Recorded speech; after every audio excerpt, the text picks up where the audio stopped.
It is Christmas Eve, and the city is alive with energy. The streets are bustling with last-minute shoppers, families strolling hand in hand, and people carrying packages wrapped in shiny paper. Everywhere you look, there are sparkling lights on lampposts, in windows, and draped across rooftops. The air is crisp, but it is not cold enough to dampen the holiday spirit. You can hear the sound of soft Christmas music playing from storefront speakers, blending with the laughter and chatter of passersby. It is a night filled with warmth, even as the temperatures drop. The aroma of fresh coffee and baked goods floats through the streets, leading you to a small cafe tucked on a corner. This is not just any cafe. It is a place beloved by locals, known for its cozy vibe and the welcoming smile of the baristas behind the counter.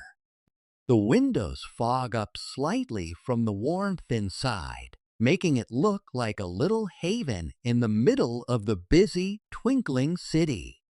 The cafe has become a gathering spot, especially during the holidays, where people stop by for a quick coffee, a slice of homemade cake, or to simply sit and enjoy the festive atmosphere.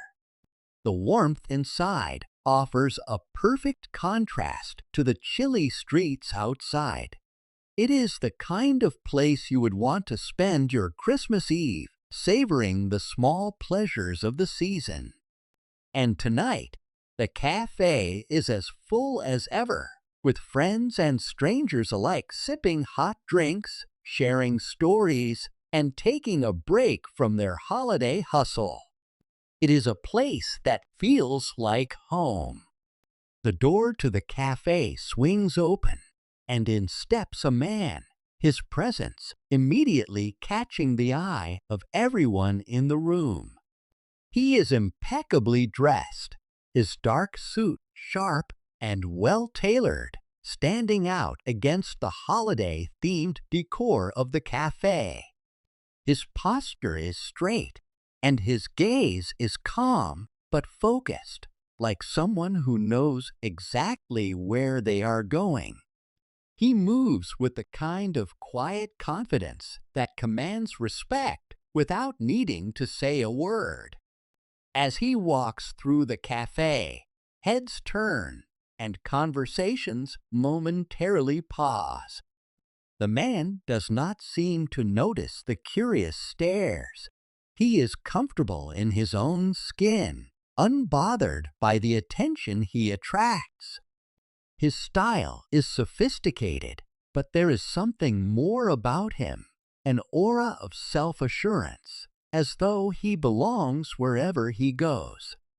His shoes click softly against the floor as he makes his way to the counter, and you can tell he is no stranger to the space, even if it is his first time stepping inside.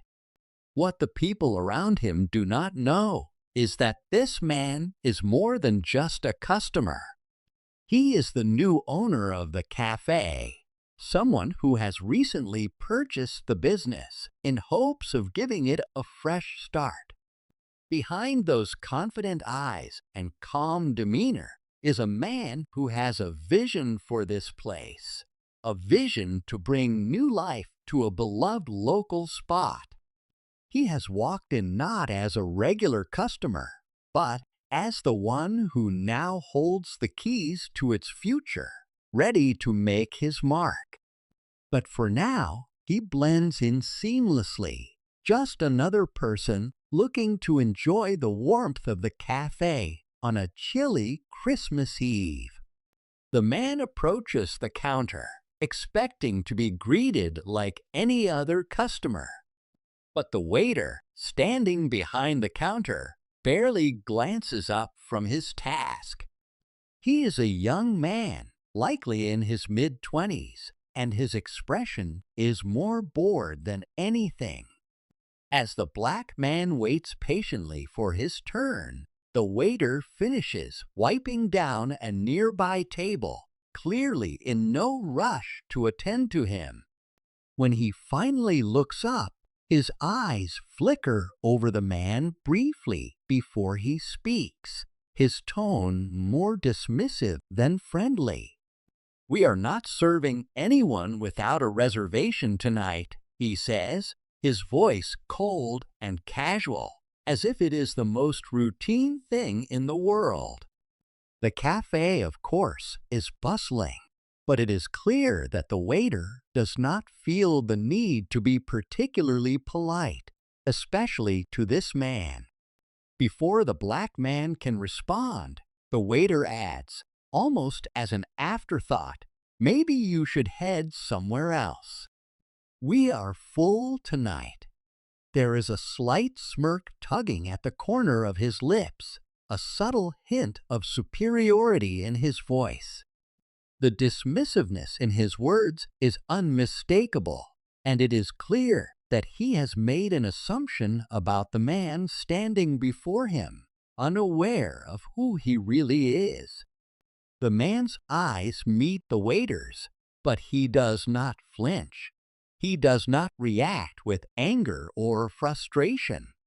Instead, he stays calm, his posture remaining composed. There is a moment of stillness, an almost quiet tension in the air, as if the cafe has stopped for a brief second. The black man says nothing at first, not a word of protest or defense. He simply looks at the waiter, allowing the silence to hang there for a moment longer. The black man takes a slow breath, his calm demeanor never wavering. He is not in a hurry to escalate the situation, but there is a quiet authority in his voice when he finally speaks. "I think you have misunderstood something," he says, his tone even, almost gentle. The words hang in the air between them, soft but firm. The waiter, still standing behind the counter with his arms crossed, looks at him, clearly puzzled. "What do you mean?" he asks, his tone a little less dismissive now, but still tinged with arrogance. With a small but assured smile, the black man simply says, "I am the new owner of this cafe. I purchased it recently." He lets the words settle in the space between them. There is no need for a dramatic pause or raised voice. He lets the simple truth hang in the air, knowing it is enough. The waiter's face freezes for a split second. Then a faint flush rises up his neck, quickly turning his face pale. He blinks rapidly, clearly processing what he has just heard.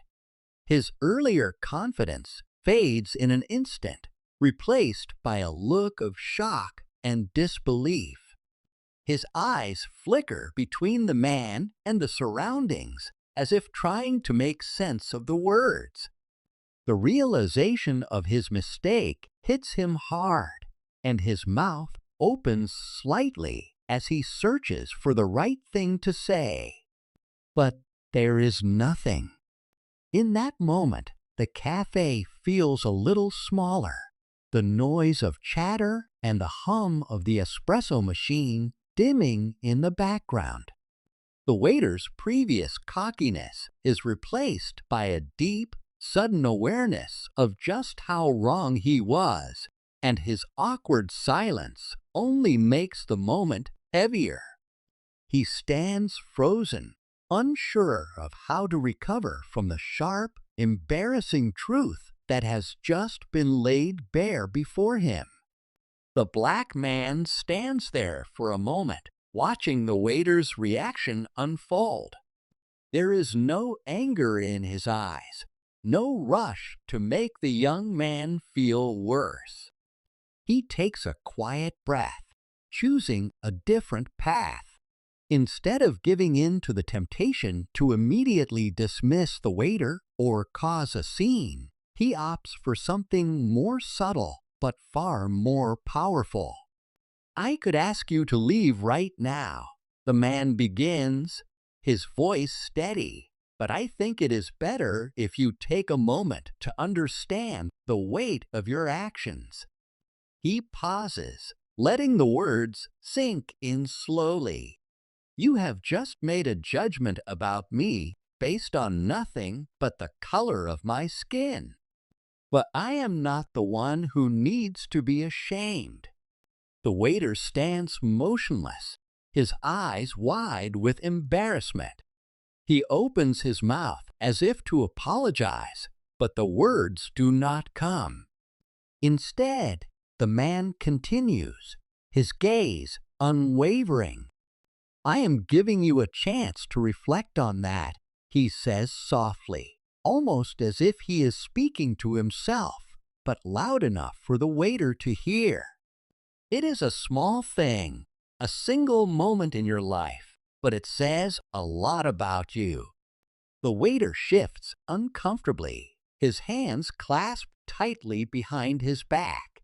His mind races, the reality of his behavior hitting him all at once. He realizes how foolish he was, how quick he was to judge someone based on something that did not matter at all. His face turns even paler, and he starts to understand just how deep the mistake really was, not just for the man standing before him, but for his own integrity. The black man does not raise his voice or demand an apology. He simply stands there, letting the weight of the situation settle. He allows the young waiter the time he needs to come to terms with what he has done. And in that silence, the lesson is clear. The waiter is not just faced with the mistake he made. He is left to reckon with the type of person he has become and how his assumptions and prejudice have shaped his actions. As the scene comes to a close, the true lesson is clear. The black man, with his quiet dignity and calm response, shows us the power of respect and humility. He chooses not to retaliate with anger, but instead, he offers the waiter a moment of reflection. In doing so, he teaches us all that our assumptions and judgments should never be based on appearance or status. Every person deserves dignity, regardless of who they are or where they come from. In the end, it is a reminder that our actions matter and that kindness, understanding, and respect can go much further than we think. We are all capable of making mistakes, but it is how we learn from them that defines us. Let this story inspire you to treat everyone you meet with the same level of respect, no matter who they are. If you enjoyed this video and want to see more impactful stories, be sure to like this video and subscribe to our channel. We appreciate your support, and we will see you in the next one.